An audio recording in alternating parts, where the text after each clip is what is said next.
right on time, as always. Oh, hello, Ryan. Enjoying the weather? Oh, hello, James. Not really. I don't actually like snow. It's rather fantastic, isn't it? Everyone says my paintwork looks splendid against the snow. Splendid indeed. Add a touch of white and you'd look like a candy cane. How festive. Ha! If you'll excuse me, I have to get ready for my next train. Hi, Ryan. What are you doing here?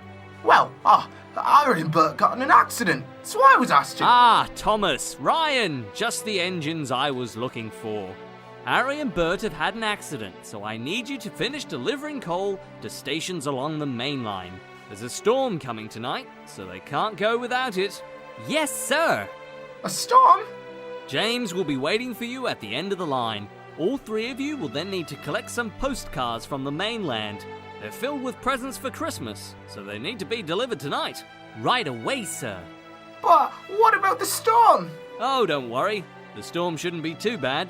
Just be careful, and don't forget your snowplows. Good luck! No time to lose then.